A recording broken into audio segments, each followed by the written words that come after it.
అందరికీ నమస్కారం. మీ కొమ్మరాజ్ భరద్వాజ్ శర్మ. ఈరోజు మనం తృతీయ భావాధిపతి పంచమ స్థానంలో కూర్చుంటే ఏం జరుగుతుంది,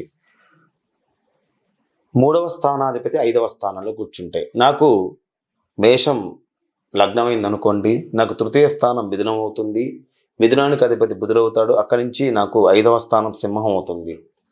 కాబట్టి ఈ బుధుడు నాకు సింహంలో కూర్చుంటే ఏం జరుగుతుంది అంటే, తృతీయాధిపతి పంచమ భావంలో కూర్చుంటే ఏం జరుగుతున్న విషయాన్ని మనం మాట్లాడుకుందాం. ఇప్పటివరకు సబ్స్క్రైబ్ కానీ వాళ్ళు సబ్స్క్రైబ్ అవ్వండి. సబ్స్క్రైబ్ అవ్వడం వల్ల నా లైవ్ వీడియోస్ మీకు ఖచ్చితంగా కనిపిస్తాయి. అదేవిధంగా మీరు రిప్లై ఇస్తే, కామెంట్ ఇస్తే నేను రిప్లై ఇవ్వడానికి అవకాశం అనేది ఎక్కువగా ఉంటుంది. ఇక మనకి మేషలగ్నానికి అధిపతి కుజుడు, వృషభానికి శుక్రుడు అధిపతి, మిథునానికి బుధుడు అధిపతి, కర్కాటకానికి చంద్రుడు అధిపతి, సింహానికి రవి అధిపతి, కన్యకి బుధుడు అధిపతి, తులాకి శుక్రుడు అధిపతి, వృచ్చికానికి కుజుడు అధిపతి, అదేవిధంగా ధనస్సుకి మీనానికి గురుడు అధిపతి, మకర కుంభాలకి శని అధిపతికి ఇక్కడ చెప్పబడుతూ ఉంటుంది. ఈ ఆధిపతి ఎందుకు చెప్తున్నానంటే, మీకు ఎగ్జాంపుల్గా నాకు తృతీయాధిపతి ఇక్కడ మిథునమైంది కాబట్టి, మిథునానికి అధిపతి బుధుడు కాబట్టి ఈజీ గుర్తుపట్టడానికి. అదే మన కన్యా లగ్నం అయితే మనకు తృతీయాధిపతి కుజుడు అవుతాడు, అదే మనకు ధనస్సు లగ్నం అయితే తృతీయాధిపతి శని అవుతాడు. ఈ విధంగా మనకి తెలుసుకోవడం కోసం ఆ అధిపతులను చెప్పడం అనేది జరిగింది. అయితే ముఖ్యంగా ఈ తృతీయాధిపతి పంచమ భావంలో ఉండటం అంటే ఏంటి? పంచమ స్థానం మనకి సంతాన స్థానం, అదేవిధంగా వీర్యకారణాల వృద్ధి స్థానం, అదేవిధంగా భవిష్యత్తుని నిర్ణయించే పంచమ స్థానమే. మరి ఈ తృతీయాధిపతి మన పంచమ భావంలో ఉండటం వల్ల జాతకులు ముఖ్యంగా వీరి కులానికి ఎక్కువగా గౌరవించబడతా ఉంటారు. వీరి జీవితంలో ఒక అర్థవంతంగా ఉంటుంది. జీవితం అర్థవంతంగా ఉండటం అంటే ఏంటి? పుట్టినప్పటి నుంచి చదువు సక్రమంగా సాగడం, అక్కడి నుంచి ఉద్యోగం సక్రమంగా సాగడం, అక్కడి నుంచి వివాహం సక్రమంగా సాగడం, అక్కడి నుంచి సంతానం సక్రమంగా సాగడం, సంతానానికి మళ్ళీ చదువు చదివించడం, వాళ్ళకి వివాహం చేయడం, ఇది ఒక అర్థవంతమైన జీవితం. ఆ విధంగా వారికి జీవితం ఒక అర్థవంతంగా మారే విధంగా చక్రం అనేది చేస్తూ ఉంటుంది. వీరేంటంటే వీరి జీవిత భాగస్వామి కూడా సాధారణంగా కొన్ని దుష్ప్రచారాలను క్షమించి మరియు మర్చిపోయి స్వభావం గల వారి వ్యక్తిగా వీళ్ళకి ఉంటుంది. అంటే ఇక్కడ ఏంటంటే ముఖ్యంగా జీవిత భాగస్వామి మనం ఏదైనా చిన్న తప్పు చేసామనుకోండి, దాన్ని దుష్ప్రచారం చేయకూడదు, క్షమించాలి. ఆ విధంగా దుష్ప్రచారాన్ని క్షమించి దాన్ని మర్చిపోయి స్వభావం కలిగినటువంటి భార్య అనేది మీకు కలుగుతూ ఉంటుంది. దాని ద్వారా మీకేంటి దాంపత్య జీవితం అనేది ఆనందంగానే ఉంటుంది. ఇక భార్యతోని సంబంధాల బాంధవ్యాలు మొత్తం కూడా అనుకూలంగా ఉంటాయి. మంచి సంతానాన్ని అందిస్తూ ఉంటాడు. అదేవిధంగా అసాధ్యమైనటువంటి పనులు కూడా సాధ్యంగా చేసేటువంటి గుణాన్ని కలిగి ఉంటారు. అదేవిధంగా వీరి యొక్క అసాధ్యమైనటువంటి అవసరాన్ని గుర్తించి దానికి వెంటనే స్పందించి దాన్ని చేకూర్చుకునే విధంగా ప్రయత్నం చేస్తూ ఉంటారు. ఎవరైనా సరే అసాధ్యమైన పని చేశారనుకోండి, వాళ్ళని మెచ్చుకునే విధంగా వీళ్ళు ఉంటారు. అదేవిధంగా వాళ్ళు మెచ్చుకోవడం కాకుండా వాళ్ళకి సహాయపడతా ఉంటారు. వీరి సోదరుల వల్ల మంచిగా లాభం అనేది చేకూరుతూ ఉంటుంది. వ్యవసాయం నందు మంచిగా రాణిస్తూ ఉంటారు. అదేవిధంగా చిన్నప్పటి నుంచి ధనం లేని కుటుంబంలో ఉండి ధనవంతమైన కుటుంబం మారడానికి అవకాశం ఎక్కువగా ఉంటుంది. లేదా వివాహం చేసుకునే అమ్మాయి వాళ్ళు ధనవంతులుగా ఉండి వాళ్ళ ధనాన్ని వీరి కుటుంబంలోకి ఆహ్వానించడం జరుగుతూ ఉంటుంది. ఏదైనా తృతీయాధిపతి పంచమ భావంలో ఉండటమే చాలా అదృష్టం. ఆ తృతీయాధిపతి పంచమ భావంలో ఉన్నప్పుడు పుత్రవంతుడు అవుతాడు, గుణవంతుడు అవుతాడు. ఎప్పుడు మనకి అన్ని శుభగ్రహాలు ఉన్నప్పుడు, ఆ తృతీయాధిపతి పంచమ భావంలో కూర్చున్నప్పుడు ఆ పంచమ స్థానం ఆ గ్రహానికి మిత్రక్షేత్రం కానీ స్వక్షేత్రం కానీ అదేవిధంగా ఆ రాశి ఆయనకి మిత్రరాశి అయినప్పుడు కానీ కొన్ని రకమైనటువంటి మంచి ఫలితాలు ఇవ్వడానికి అవకాశం ఉంటుంది. లేదు గ్రహాలు చూసినప్పుడు భార్య యొక్క క్రూరత్వం అనేది బయటపడుతూ ఉంటుంది. భార్య క్రూరత్వంగా ప్రవర్తించడానికి అవకాశం ఎక్కువగా ఉంటుంది. అయినప్పటికీ విశేషమైన ధనాన్ని కలిగి ఉంటారు. కానీ మేనమామ భార్యతోని కొద్దిగా విరోధాన్ని ఇక్కడ కలగజేయడానికి అవకాశం ఎక్కువ కనిపిస్తూ ఉంటుంది. కానీ తృతీయాధిపతి మీరు పంచమ స్థానంలో ఉండటం వల్ల, పంచమ భావంలో ఉండటం వల్ల ఆ స్థానం మిత్రక్షేత్రం కానీ స్వక్షేత్రం కానీ శుభక్షేత్రం కానీ అయినప్పుడు మంచి శుభఫలితాలు వాళ్ళు కలగజేసి వారి జీవితాన్ని, వాళ్ళ సంతానాన్ని, వాళ్ళ వివాహ జీవితాన్ని సుఖవంతమైనటువంటి ప్రయాణంగా తీసుకెళ్తూ ఉంటాడు. త్వరగా సంతానం అందడానికి అవకాశం ఎక్కువగా ఉంటుంది. ఈ తృతీయాధిపతి పంచమ భావంలో ఉండటం ఇంకొక ప్లస్ ఏంటంటే, మనకి చిన్నతనంలోనే అన్నదమ్ముల్లో ఒక తమ్ముడు చనిపోయాడు అనుకోండి, ఆ తమ్ముడు మళ్ళీ సంతాన రూపంలో ఇతనికి పుట్టడానికి అవకాశం అనేది ఎక్కువగా చూపిస్తూ ఉంటుంది. ఈ విధంగా మనకి తృతీయాధిపతి పంచమ భావంలో ఉన్నప్పుడు జరిగేటువంటి విషయాలు. మరి తృతీయాధిపతి పంచమ భావంలో ఉంటే ఏం జరుగుతుందో తెలుసుకున్నాం మనం. మరి తృతీయాధిపతి స్థానం తృతీయంలో మనకి 3వ స్థానంలో ఏ గ్రహం కూర్చుంటే ఏం జరుగుతుంది, తృతీయ స్థానం ఏ రాశి అయితే ఏం జరుగుతుంది అనే విషయాలు మొత్తం కూడా మనకు క్షుణ్ణంగా తెలుసుకుందాం. మరి ఈ తృతీయ స్థానంలో మనకి ఏ గ్రహం కూర్చుంటే ఏం జరుగుతుంది? ముఖ్యంగా తృతీయ స్థానంలో మనకి 3వ స్థానంలో రవిగ్రహం కూర్చున్నట్టయితే, ఈ తృతీయ స్థానంలో మనకి రవిగ్రహం ఉన్నట్టయితే జాతకులు ఎక్కువ శాతం కూడా ప్రియంగా మాట్లాడే వాళ్ళు అవుతారు. ధన, వాహన, సువర్ణ సంపదలు మొత్తం కూడా కలిగిన వారై ఉంటారు. అదేవిధంగా పని మనుషులు, సేవకులు కలిగిన వారై ఉంటారు. సోదర సౌఖ్యం అనేది మనకి సాధారణంగా ఉన్నవాళ్ళుగా ఉంటారు. అన్నదమ్ములతో కొద్దిగా వైర్యాన్ని కలగజేస్తూ ఉంటాడు. అయినప్పటికీ చాలా బలవంతులు, చాలా తెలియగల వాళ్ళు. అదేవిధంగా జూదం అనేటువంటి కొద్ది వ్యసనం ఉండే అవకాశం కూడా ఇక్కడ వీళ్ళకి కనిపిస్తూ ఉంటుంది. ఇక మనకి ఈ తృతీయ స్థానంలో మనకి చంద్రుడు ఉన్నట్టయితే, తృతీయ స్థానం అంటే 3వ స్థానంలో, నాకు లగ్నం మేషలగ్నం అయితే 3వ స్థానం మిథునం అవుతుంది అట్లా అనమాట. ముఖ్యంగా ఈ తృతీయ స్థానం మనకి చంద్రుడు ఉన్నట్టయితే, చంద్రుడు మనసుకు కారకుడు కాబట్టి అన్నదమ్ములు కానీ అక్క చెల్లి విషయంలో మానసికంగా కొద్దిగా ఇబ్బంది పెట్టడానికి అవకాశం ఎక్కువగా ఉంటుంది. ఇక్కడ చంద్రుడు మనకి పాపుడైనట్టయితే కొద్దిగా మూర్ఖత్వాన్ని ఇస్తూ ఉంటాడు. అదేవిధంగా అన్నదమ్ముల మధ్య, అక్క చెల్లెల మధ్య లేదా ఏదైనా సరే వాళ్ళ తోబుట్టులతో కొద్దిగా మనస్పర్ధలను క్రియేట్ చేయటం, లేదా వాళ్ళ గురించి ఎక్కువగా మానసిక ఇబ్బంది పట్టడం లాంటివి కూడా చేస్తూ ఉంటాడు. అదే చంద్రుడు శుభుడుగా ఉన్నట్టయితే ఇక్కడ సకల గుణాలను కలిగిన వాడుగా ఉంటాడు. ఏదైనా ఒక శాస్త్రానికి పండితుడుగా ఉంటాడు, సుఖభోగిగా ఉంటాడు. వ్యవసాయ రంగం నందు లేదా నీటి వ్యాపారం నందు బాగా రాణిస్తూ ఉంటాడు. అన్నదమ్ముల మధ్య ఎక్కువగా వీళ్ళకి హెల్ప్ చేసేటువంటి, సహాయం చేసేటువంటి గుణాన్ని కలిగి ఉండే అవకాశం ఇక్కడ చంద్రుడు ఉన్నప్పుడు కలిగి వేస్తూ ఉంటుంది. ఇక్కడ చంద్రుని మన క్షీణ చంద్రుడు గాను శుభచంద్రుడుగా రెండు కూడా తీసుకొని దాన్ని బట్టి మనం అక్కడ నిర్ణయం చేయాలి.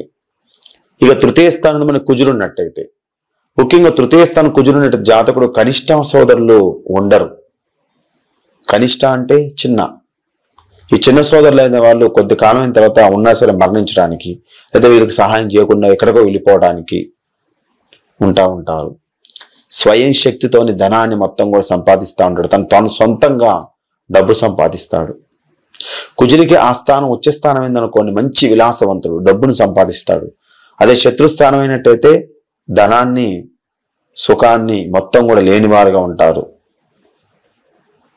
ఎక్కువ శాతం కూడా ఈ కుజుడు నీచస్థానంలో ఉన్నప్పుడు రక్త సమస్యలు, అదేవిధంగా దోమలు ఉన్నటువంటి ఇంట్లో నివసించే అవకాశం కనిపిస్తూ ఉంటుంది. మురికి ప్రాంతాలు నివసించే అవకాశం కనిపిస్తూ ఉంటుంది. ఇక మన తృతీయ స్థానం మన బుధుడిని తీసుకున్నట్టయితే, తృతీయ స్థానం మన బుధుడు తీసుకుంటే జాతకుడు నిజాలు మాత్రం మాట్లాడేవాడు. అదేవిధంగా కొద్దిగా చిత్తశుద్ధి అనేది ఎక్కువగా ఉంటుంది. కొన్ని సుఖాలు మాత్రం లేనివాడిగా ఉంటాడు. మంచి తెలివైన వాడిగా ఉంటాడు. అనుకున్న పనులు మొత్తం కూడా చేయలేని వాడిగా ఉంటాడు. కొన్ని అనుకున్న పనులు అనేది మొదలు పెడుతున్నప్పుడు ఆ పనులు అనేది కొద్దిగా ఆటంకాన్ని కలగజేయటం అనేది ఇక్కడ జరుగుతూ ఉంటుంది. ఈ బుధుడు వల్ల కొన్ని రకాలైనటువంటి సుఖాలు మొత్తం కూడా హరించుకోవడానికి అవకాశం ఉంది. ఇక్కడ బుధుడిని మనము 2 రకాల క్యాలిక్యులేట్ చేయాలి. శుభ బుధుడు, అశుభ బుధుడు. పాపగ్రహాలతో కలిసినటువంటి బుధుడు అశుభత్వంగా ఇస్తారు కాబట్టి అశుభత్వంగా ఉన్నప్పుడు నిజాయితీ లేని వ్యక్తిగాను, చిత్తశుద్ధి లేని వ్యక్తిగాను, సుఖాలు లేనివాడు గాను, మంచి తెలివితేటలు లేనివాడు గాను, అనుకున్న పనులు చేయలేని వాడు గాను ఉంటాడు. అదే శుభబుధుడు ఉన్నట్టయితే నిజాలు మాత్రం మాట్లాడేవాడు, చిత్తశుద్ధి ఉన్నవాడు, సుఖాలను పొందుతూ ఉంటాడు, తెలివితేటలు పొందుతూ ఉంటాడు, అనుకున్న పనిని సక్రమంగా చేయగలిగిన వాడికి ఇక్కడ బుధుడు అనేవాడు తృతీయ స్థానంలో చూపిస్తూ ఉంటాడు. ఇక అదే తృతీయ స్థానంలో మనకి గురుడు ఉన్నట్టయితే ఆ జాతకులు ముఖ్యంగా దుర్మార్గుడుగా ఉంటాడు. తృతీయ స్థానంలో గురుడు అనే గ్రహం అనేది నష్టాన్ని కలగజేస్తూ ఉంటాడు. సౌజన్యహీనుడుగా ఉంటాడు, దుర్మార్గుడుగా ఉంటాడు, ఆడబిడ్డల పైన ప్రేమ లేని వాడుగా ఉంటాడు, అజీర్ణ రోగాన్ని కలిగిన వాడుగా ఉంటాడు, దుర్బలుడుగా ఉంటాడు. అదేవిధంగా తన సౌఖ్యమే తను కావాలనేటువంటి థీరీలో ఉంటాడు. ఇక గురుడు ఆ స్థానం తృతీయ స్థానం గురుడు ఇంకా నీచంలో ఎక్కువ ఉన్నట్టయితే ఇంకెక్కువగా నష్టాన్ని చేయడానికి అవకాశం అనేది కనిపిస్తూ ఉంటుంది. అన్నదమ్ముల మధ్య వైర్యానికి, మనస్పర్ధలకి, వీటన్నిటికీ గురుడు నీచంలో ఉన్నప్పుడు బాగా జరిగే అవకాశము కనిపిస్తూ ఉంటుంది. ఇక మనకి తృతీయ స్థానంలో శుక్రుడు ఉన్నట్టయితే, ఈ తృతీయ స్థానంలో శుక్రుడు ఉన్నట్టయితే జాతకుడు ఎక్కువ శాతం కూడా చిక్కిన దేహాన్ని కలిగి ఉంటాడు. అంటే బలహీనుడుగా ఉంటాడు, బక్కగా ఉంటాడు, దుర్మార్గుడుగా ఉంటాడు, ధనము లేనివాడుగా ఉంటాడు. అదేవిధంగా మదమెక్కిన గుర్రం ఏ విధంగా ఉంటే మదమెక్కిన వ్యక్తిలాగా ఉంటాడు. మంచివారికి ఇష్టం లేని వాడుగా ఉంటాడు, పాడు పనులు చేసేవాడుగా ఉంటాడు. అదే శుక్రుడు అక్కడ నీచం పొందినట్టయితే తృతీయ స్థానంలో అన్న దమ్ములు, అక్క చెల్లు ఎవరైతే ఉన్నారో వాళ్ళ మధ్య మనస్పర్ధలు, కోర్టు సమస్యలు, చికాకులు, గొడవలు, వాళ్ళ వల్ల వీళ్ళ జీవితం నాశనం అవటం, లేదా వీరి వల్ల వాళ్ళ జీవితం నాశనం అవటం, అలాంటి వాటిని ఎక్కువగా చేస్తూ ఉంటాడు. దుర్మార్గుడు అంటే ఇక్కడ ఏంటంటే దుర్మార్గమైన పనులు చేయటం కాదు. మనం ఒక వ్యక్తి మీద వాడు వెతుకుతా ఉన్నట్టే మనము ఏడ్చామనుకున్నది కూడా దుర్మార్గమే. అలాంటి వాటిని ఇక్కడ క్రియేట్ చేయడానికి అవకాశం ఎక్కువగా ఉంటుంది. అదేవిధంగా మనకు తృతీయ స్థానంలో మనకి శని ఉన్నట్టయితే ఆ జాతకులు రాజగౌరవాన్ని పొందుతాడు, మంచి వాహన సౌఖ్యాన్ని కలిగి ఉంటారు, గ్రామానికి అధికారిగా మారతాడు, పరాక్రమశీల్ని పొందుతాడు, జన పాలకుడవుతాడు, మంచి రాజయోగాన్ని కలగజేస్తాడు. అదేవిధంగా ఆ గ్రామానికి ఒక అధికారిగా, ఆ గ్రామానికి ఒక సర్పంచ్గా, ఆ గ్రామానికి అతనే పెద్దగా, లేదా ఆ ఇంటికి ఒక పెద్దగా, ఆ కుటుంబానికి ఒక పెద్దగా అని ఏదైనా సరే అక్కడ చేయడానికి అవకాశం ఎక్కువగా ఉంటుంది. అన్న కానీ, అక్క కానీ, చెల్లి కానీ ఎవరికో ఒక ప్రభుత్వ ఉద్యోగం అందులో రావటం వలన వారి ద్వారా ఈయన ధనాన్ని సంపాదించుకోవడం అనేది కూడా ఇక్కడ జరుగుతూ ఉంటుంది. ఇక తృతీయ స్థానం మనకి రాహు ఉన్నట్టయితే సోదరులు లేని వాళ్ళుగా ఉంటారు. ఒకవేళ సోదరులు పుట్టినా కానీ ఆ సోదరులు కొద్ది కాలంతో మరణం కానీ లేదా బయటికి వెళ్ళిపోవడం కానీ అలాంటివి ఎక్కువగా చేస్తూ ఉంటాడు. తృతీయలో రాహు ఉన్నప్పుడు ఒక్కోసారి పాపగ్రహ ఎక్కువ దృష్టి, శని దృష్టి కానీ, కేతు దృష్టి కానీ, అదేవిధంగా ఈ రాహుతో పాటు మనకి రాహుశనులు కలిసి ఉన్నా కానీ అన్నదమ్ముల మధ్య వైర్యాన్ని ఎక్కువగా తీసుకొస్తా ఉంటాడు. అదే మనకి రాహు ఉచ్చ స్థానంలో ఉన్నట్టయితే ధన, కనక, వస్తు, వాహన, గృహ, వాస్తు, వాహనాలు అన్నీ కూడా ఇక్కడ సమకూర్చడానికి అవకాశం ఎక్కువగా కనిపిస్తూ ఉంటుంది. మనకి తృతీయ స్థానం మన కేతు ఉన్నట్టయితే శత్రు నాశనం చేసే వాళ్ళుగా ఉంటారు. అదేవిధంగా ధనాన్ని కలిగిన వాళ్ళుగా ఉంటారు. అదేవిధంగా ఎప్పుడు ఏదో రకమైన పీడ, చికాకు కలిగిన వారుగా ఉంటారు. అదేవిధంగా ప్రతిసారి కూడా మానసికంగా ఉద్వేగానికి, మానసికంగా సమస్యలకి కారకం అనేది కలుగుతూ ఉంటుంది. ఇది మనకి తృతీయంలో కేతు ఉన్నప్పుడు. మనం 9 గ్రహాలను మనం పరిశీలించాం. మరి 12 రాసులు తృతీయ భావమైనప్పుడు ఎలాంటి ఫలితాలు కలుగుతాయి మనం ఇక్కడ గమనిస్తూ ఉండాలి. 12 రాసులు తృతీయ భావం అంటే ఎగ్జాంపుల్, నాది మేషరాశి, నాది మేష లగ్నం అయింది, నాకు మిథున రాశి నాకు తృతీయ స్థానం అయింది. మరి మిథున రాశి తృతీయ స్థానం అయినప్పుడు ఎలాంటి ఫలితాలు కలుగుతాయి అనే విషయాలు మొత్తం కూడా మనము తెలుసుకుంటే ఇంకా మంచిది. మనకి తృతీయ భావం మనకి మేషరాశి అయింది అనుకోండి. మేషరాశి తృతీయ భావం అయినట్టయితే మంచి సన్నిహితులు కలిగిన వాడుగా ఉంటాడు, కథా ప్రవ్యక్తుడుగా ఉంటాడు. అదేవిధంగా మంచి సన్మానాలు పొందే వ్యక్తిగా మారుతూ ఉంటాడు. మనకి మేషరాశి తృతీయ భావం అవ్వాలంటే వాళ్ళ రాశి కుంభలగ్నం అయితే వాళ్ళది తృతీయం మేషం అవుతుంది. ఇక వృషభ రాశి తీసుకున్నట్టయితే వృషభ రాశి అవ్వాలంటే తృతీయ స్థానం వాళ్ళకి మీనం అవ్వాలి. మీనం అయితే వృషభము వాళ్ళకి 3వ స్థానం అవుతుంది. ఇక్కడ వృషభ రాశి తృతీయ స్థానం అన్నప్పుడు మంచి మిత్రుడుగాను, అదేవిధంగా దేవుడికి భక్తులుగాను, బ్రాహ్మణుడికి భక్తులుగాను, ధనము కలిగిన వాడుగాను, కవిగాను ఇక్కడ మారడానికి అవకాశం ఎక్కువగా ఉంటుంది. అదేవిధంగా మంచి జీవనాన్ని కలగజేస్తాను, ధర్మగుణాలు కలిగిన వ్యక్తిగా మార్చడానికి అవకాశం ఎక్కువగా ఉంటుంది. అదేవిధంగా మనము మిథున రాశి వాళ్ళది 3వ స్థానం అయినట్టయితే, మిథున రాశి వాళ్ళు తృతీయ స్థానం అయినట్టయితే వైశ్య మిత్రుల వలన శ్రేయస్సుని కలిగి ఉంటారు. వైశ్యులు అంటే కోమటి వాళ్ళు. కోమలతో మంచి మిత్రత్వం వలన వాళ్ళ వల్ల లాభాన్ని పొందడానికి, శ్రేయస్సు కలిగి ఉండటానికి, అదేవిధంగా చేతి పనులతోని మంచి లాభాన్ని పొందటానికి ఇవన్నీ అవకాశాలు ఎక్కువగా కనిపిస్తూ ఉంటాయి. మంచి మిత్రుల్ని ఇక్కడ కలగజేస్తూ ఉంటాడు. అదే కర్కాటక రాశి మనకి తృతీయ స్థానం అయినట్టయితే బ్రాహ్మణులు స్నేహితాన్ని కలిగిన వాళ్ళగా ఉంటారు, శాంత స్వభావాన్ని కలిగిన వాళ్ళగా ఉంటారు, ధర్మ గుణాన్ని కలిగిన వాళ్ళగా ఉంటారు, వినయాన్ని కలిగి ఉంటారు, దేవత ఆరాధన మీద ఆసక్తి కలిగిన వాళ్ళుగా ఉండవని జరుగుతూ ఉంటుంది. అదే మనకి సింహరాశి తృతీయ స్థానం అయినట్టయితే శూద్రులతోనూ నీచులతోనూ మైత్రి అనేది ఇక్కడ కలిగి ఉంటారు. మంచి మాటకారులుగా ఉంటారు. ఇతరుల డబ్బు మొత్తాన్ని కూడా హరించుకునే విధంగా ఉంటారు. డబ్బు మొత్తాన్ని దొంగిలించే విధంగా ఉంటారు. కోపజనులచే ద్వేషించబడేవారుగా మారుతూ ఉంటారు. అదే మనకి కన్యారాశి మనకి తృతీయ స్థానం, కన్యారాశి తృతీయ స్థానం అనేటైతే ఎక్కువ స్త్రీలతోని మైత్రి చేస్తూ ఉంటాడు. విశేషమైన ధర్మ గుణాన్ని కలిగిన వాళ్ళగా ఉంటారు. పెద్దల యందు మంచి భక్తి కలిగిన వాళ్ళగా ఉండటం అనేది ఇక్కడ జరుగుతూ ఉంటుంది. అదే మనకి తులారాశి మనకి తృతీయ భావం అయినట్టయితే, ఈ తులారాశి తృతీయ భావం అయినట్టయితే ఎక్కువ శాతం కూడా నీచులతోని మిత్రత్వం అనేది చేసేవాళ్ళుగా ఉంటాడు. మనం ఏదైతే తినకూడని పదార్థాలు ఏమన్నా ఆ తినకూడని పదార్థాలను కూడా భుజించడానికి అవకాశం ఎక్కువగా ఉంటుంది. చెడు నడత కలిగిన వాళ్ళుగా ఉంటారు. కొద్దిగా చెడ్డ వారవుతూ ఉంటారు. అదే మనకి వృశ్చికం మనకి తృతీయ స్థానం అయితే, వృశ్చికం తృతీయ స్థానం కనుక కన్య లగ్నం అయితే 3వ స్థానం వాళ్ళకి వృశ్చికం అవుతుంది.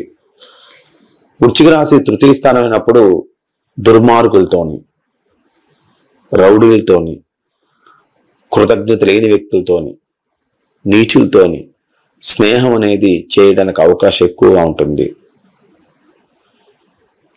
అదేవిధంగా వాళ్ళతోని సమస్యలు కూడా కొన్ని తెచ్చుకునే అవకాశాలు కూడా ఇక్కడ కనిపిస్తూ ఉంటాయి. ఇక ధనుస్సు రాశి మనకి తృతీయ స్థానం అయినప్పుడు, ధనుస్సు మనకి తృతీయ స్థానం అయినప్పుడు అదే వీళ్ళు శూరులతోని, ధనవంతులతోని, ధర్మ గుణము కలిగిన వాళ్ళతోని, పండితులతోని, మంచి వాటితోని మంచి స్నేహం అనేది చేసి వాళ్ళ వల్ల లాభాన్ని పొందటం, వాళ్ళ వల్ల పేరు ప్రఖ్యాతులు పొందడం అనేది ఇక్కడ జరుగుతూ ఉంటుంది. అదే మనము మకర రాశిని మనము తీసుకున్నట్లయితే, మకర రాశి తృతీయ స్థానం అయినప్పుడు చెడు వంశంలో పుట్టిన వారితోని స్నేహము, చేసేవారుగా ఉంటారు. వీళ్ళకి ధనం ఉన్నా సరే దరిద్రాన్ని అనుభవించేవారుగా ఉంటారు. సిగ్గులేని వారిగా ఉంటారు. అదేవిధంగా సోదరులతోని, అక్కతోని, అన్నతోని, చెల్లితోని కొద్దిగా గొడవలు జరగటానికి అవకాశం ఎక్కువగా ఉంటుంది. వాళ్ళ వల్ల కొన్ని సమస్యలు కూడా తెచ్చుకోవడానికి, వాళ్ళ ఒక సమస్యగా మారడానికి ఏదైనా కావచ్చు, ఇక్కడ అవకాశం ఉంటుంది. ఇక మనకి కుంభం వాళ్ళది తృతీయ స్థానం కాబట్టి ధనస్సు లగ్నం అయితే వాళ్ళది కుంభం వాళ్ళది తృతీయ రాశి అవుతుంది. మరి కుంభరాశి తృతీయ రాశి అయినప్పుడు ఓర్పు గల వ్యక్తులతోని, ఓర్పు కలిగినటువంటి మంచి కృతజ్ఞత కలిగిన వ్యక్తులతోని, సత్యవంతులతోని, మంచి చరిత్ర కలిగిన వ్యక్తులతోని, ఉత్తములతోని మంచి స్నేహం అనేది ఇక్కడ చేయడానికి అవకాశం అనేది ఎక్కువగా కనిపిస్తూ ఉంటుంది. ఇక మనకి మీనం తీసుకున్నట్టయితే, మీనం వాళ్ళది 3వ స్థానం కావాలంటే వాళ్ళది మకర లగ్నం అయితే వాళ్ళది మీనం 3వ స్థానం అవుతుంది. ఈ మీనరాశి తృతీయ స్థానం అప్పుడు దాసి జనముతోని, అంటే ఎక్కువ శాతం కూడా ఒకరి కింద పనిచేసే వ్యక్తులు ఉంటారు, వాళ్ళతోని, దుష్టులతోని, సంగీత ప్రియులతోని మైత్రం అనేది ఇక్కడ చేయటం అనేది జరుగుతూ ఉంటుంది.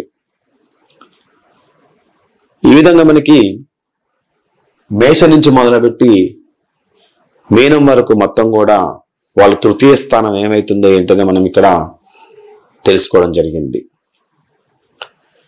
మరి ముఖ్యంగా ఈ యొక్క తృతీయ భావం విక్రమ భావం అనేది కొన్ని యోగాలు కూడా కలగజేస్తూ ఉంటుంది.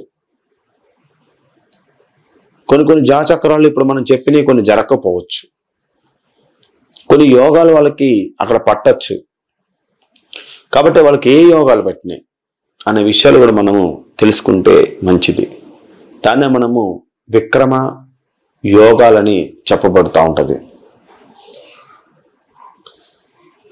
ఈ విక్రమ యోగాల్లో ముఖ్యంగా తృతీయాధిపతి కేంద్రాలయందున్నా కానీ కోణాలందున్నా కానీ మంచి పరాక్రమవంతులుగా మారడానికి అవకాశం ఎక్కువగా ఉంటుంది. కేంద్ర స్థానాలంటే మనకి 1, 4, 7, 10 కేంద్రాలు, కోణాలు 1, 5, 9 కోణాలు. ఈ కోణాలు ఏందో మనం ఉన్నట్టయితే ఆ తృతీయాధిపతి మంచి పరాక్రమవంతులుగా మారడానికి ఇక్కడ అవకాశం ఎక్కువ కనిపిస్తూ ఉంటుంది. అదేవిధంగా మనకి లగ్నాధిపతి తృతీయాధిపతి, ఈ లగ్నాధిపతి తృతీయాధిపతి ఒకే రాశి ఎందున్నా సరే మంచి పరాక్రమవంతులుగా మారడానికి అవకాశం ఎక్కువగా ఉంటుంది. కార్కాంశ లగ్నంలో శని ఉంటే జాతకులు ప్రఖ్యాతమైన వృత్తిని కలిగి ఉంటారు.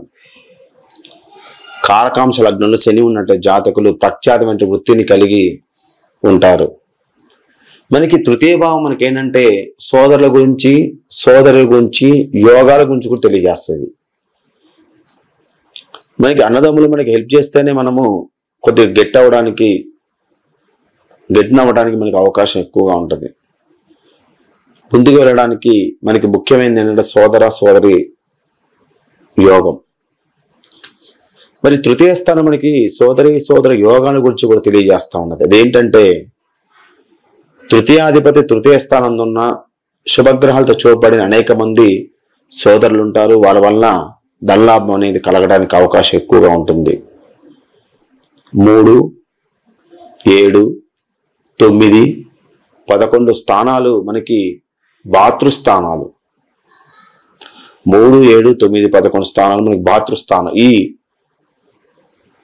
గ్రహాల దశల కాల యందు సోదరులు మనకి సహాయ సహకారం అందించడానికి అవకాశం ఎక్కువగా ఉంటుంది.